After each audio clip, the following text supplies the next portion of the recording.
यह कहानी है मदन और चंदर नाम के दो दोस्तों की। दोनों बचपन के पक्के दोस्त थे और समय के साथ साथ अब दोनों बड़े हो चुके थे और दोनों की शादी हो चुकी थी। मदन की पत्नी का नाम पार्वती था और उनकी एक प्यारी सी बेटी थी। पार्वती बहुत समझदार और सहनशील थी। चंदर की पत्नी का नाम सुधा था और उनके दो प्यारे से बच्चे थे। मदन और चंदर दोनों ही बड़े व्यापारियों की दुकानों पर मजदूरी करते थे और मजदूरी से जो पैसे आते वे दोनों अपनी अपनी पत्नियों को दे देते थे। लेकिन कुछ समय से मदन के पास कोई काम नहीं था, जिससे उनके घर में बहुत परेशानी हो रही थी। एक शाम पार्वती ने मदन से कहा, यह कब तक चलेगा? हमें खर्चा चलाने के लिए पैसे की जरूरत है। मैं किसी तरह घर चला रही हूँ। तुम कब से घर पर बैठे हो? कोई काम क्यों नहीं ढूंढते? मदन ने जवाब दिया, मैं कोशिश तो कर रहा हूँ, लेकिन अभी कुछ काम मिल नहीं रहा है। मैं समझता हूँ। लेकिन तुम और भी कोशिश कर सकते हो। चंदर को देखो, वह भी तो रोज काम पर जाता है।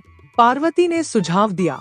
तुम जाकर चंदर से ही बात करके देखो, क्या पता वही तुम्हें कहीं काम दिलवा दे। मदन को यह बात ठीक लगी और उसने अगली सुबह चंदर से मिलने का फैसला किया। अगली सुबह मदन चंदर के घर गया। चंदर अपनी पत्नी सुधा से बातें कर रहा था। मदन को देखकर चंदर ने पूछा, अरे मदन, कैसे आना हुआ? मदन ने अपनी परेशानी बताई। भाई चंदर, क्या तुम्हारे यहाँ काम करने की कोई जगह है? मुझे भी कोई नौकरी मिल जाए तो अच्छा रहेगा। चंदर ने सोचा और कहा, देख मदन, मुझे तो इस बारे में ज्यादा पता नहीं है, लेकिन अगर तुम चाहो तो मेरे साथ सेठ जी के पास चल सकते हो। हम उनसे बात कर सकते हैं। अगर कोई काम होगा तो तुम्हें जरूर रख लेंगे। मदन को यह सुनकर बहुत अच्छा लगा और उसने कहा, अच्छा है चंदर, मैं तो बस किसी भी तरह से काम करना चाहता हूँ। चलो, हम सुबह ही चल पड़ते हैं। अगले दिन सुबह दोनों दोस्त काम की तलाश में देवगिरी जंगल के रास्ते से निकल पड़ते हैं। रास्ता लंबा था और उन्हें चलते चलते काफी समय बीत गया था। तभी अचानक आसमान में जोरदार बादल गरजने की आवाज आती है और देखते ही देखते जोरदार बारिश शुरू हो जाती है। बारिश से बचने के लिए मदन और चंदर दोनों वही एक पेड़ के पास रुक जाते हैं। मदन की नजर पास ही एक झोपड़ी पर पड़ती है। वह चंदर से कहता है, चंदर भाई, वह देखो, एक कुटिया है। चलो, वहाँ किसी से मदद मांगते हैं। क्या पता वह थोड़ी देर हमें अपनी कुटिया में रुकने दे, जब तक कि यह बारिश थम नहीं जाती। दोनों दोस्त उस कुटिया के पास पहुंचते हैं। अंदर एक बूढ़ी माँ बैठी हुई थी। मदन ने उनसे कहा, अम्मा, हमें थोड़ी मदद की तलाश थी। हम बाजार के लिए निकले थे और अचानक से जोरदार बारिश शुरू हो गई। थोड़ी देर हमें आश्रय की जरूरत थी। बूढ़ी माँ ने बड़े प्यार से कहा, हाँ क्यों नहीं बेटा, बैठो। तुम जितनी देर चाहे यहाँ रुक सकते हो। बूढ़ी माँ ने उन दोनों के लिए स्वादिष्ट खाना बनाया। खाना खाने के बाद मदन ने बूढ़ी अम्मा से पूछा, अम्मा, आप यहाँ इतने घने जंगल में अकेले रहती हो? आपका क्या कोई परिवार नहीं है? बूढ़ी माँ ने उदास होकर बताया कि एक भयंकर बाढ़ में उनका पूरा परिवार उनसे बिछड़ गया था और अब वह अकेली ही रहती हैं। मदन का दिल पिघल गया और उसने बूढ़ी माँ से कहा, अम्मा, अगर आप बुरा न मानो तो आप हमारे घर चलकर रह सकती हो। आपको यहाँ इस घने जंगल में रहने की कोई जरूरत नहीं। बूढ़ी माँ मदन की तरफ देखती है और मुस्कुराती है। वह कहती है, नहीं बेटा, अब मैं यहीं खुश हूँ। यह जंगल ही मेरा घर है। थोड़ी देर में बारिश थम जाती है। बूढ़ी माँ ने उन्हें रुकने के लिए धन्यवाद कहा। जब वे जाने लगे तो बूढ़ी माँ ने उन्हें रोका और कहा, रुको बेटा, तुम मुझे बहुत ही नेक दिल लगे हो। मैं तुम दोनों को कुछ देना चाहती हूँ।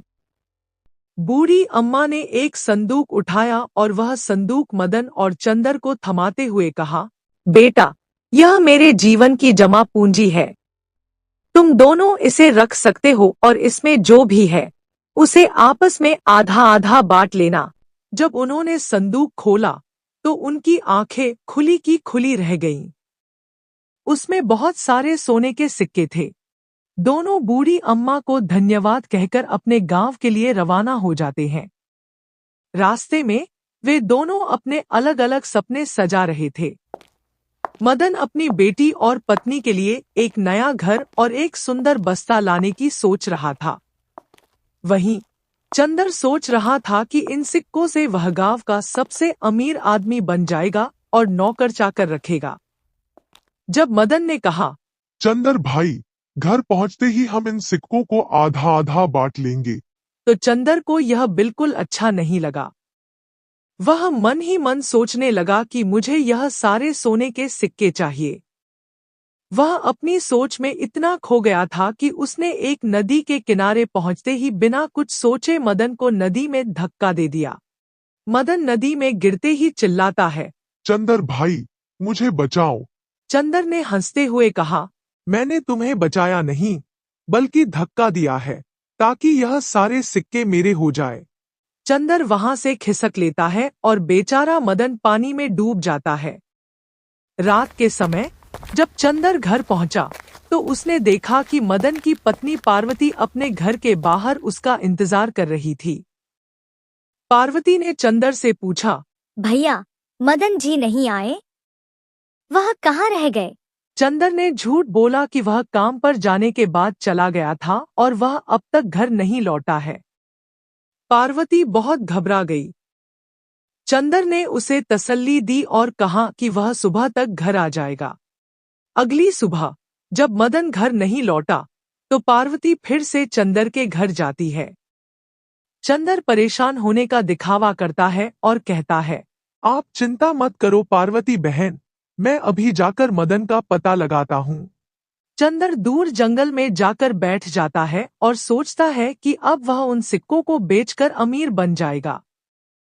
कुछ घंटों बाद चंदर वापस लौटता है और निराश होने का दिखावा करते हुए पार्वती को बताता है कि उसे मदन कहीं नहीं मिला। तभी पीछे से मदन बाहर आता है।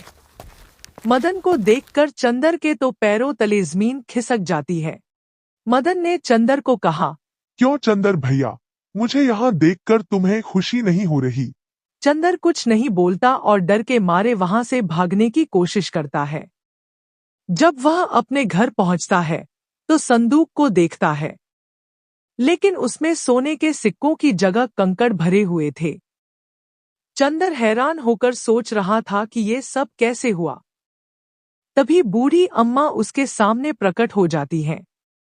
बूढ़ी अम्मा ने कहा, अपनी गंदी जुबान से मुझे अम्मा मत कह, दुष्ट। तुमने सोने के सिक्कों के लिए अपने दोस्त को मारने की कोशिश की। यही तुम्हारे कर्मों की सजा है। अब तुम्हारे पास न तुम्हारा वह दोस्त है और न ही सोने के सिक्के। चंदर को अपनी करनी पर बहुत पछतावा होता है। वह सब कुछ गवा देता है जिसके उसने सपने देखे थे। दूसरी तरफ मदन अपनी पत्नी के साथ घर के अंदर जाता है। वह चंदर की गलती की सजा उसके परिवार को नहीं देना चाहता था। वह सोच रहा था कि चंदर ने उसके साथ बहुत बुरा किया है, लेकिन अगर वह उसे पुलिस के हवाले कर देगा तो उसके बच्चों का क्या होगा। तभी वहां बूढ़ी अम्मा प्रकट होती हैं। मदन उन्हें देखकर हैरान भी था और खुश भी। आप यहाँ कैसे, और आपको मेरे घर का पता कैसे मिला? मदन ने पूछा। बूढ़ी अम्मा ने अपने जादू से एक और संदूक प्रकट किया और कहा, मदन बेटा, यह वही संदूक है जो तुम्हें मिलना चाहिए था। जैसे ही मदन ने संदूक खोला, वह सोने के सिक्कों से भरा हुआ था। अम्मा ने कहा, तुम नेक दिल इंसान हो। अब यह सब तुम्हारा है, इसे संभाल कर रखना। इतना कहकर बूढ़ी अम्मा वहां से गायब हो गई। मदन और उसकी पत्नी पार्वती को विश्वास हो गया कि वह कोई फरिश्ता थी जो उनकी मदद करने आई थी। मदन ने कहा। हाँ पार्वती, इससे हम अपने सारे सपने पूरे करेंगे। मदन की ईमानदारी और अच्छाई का फल उसे मिला, जबकि चंदर को उसके लालच और विश्वासघात की सजा मिली।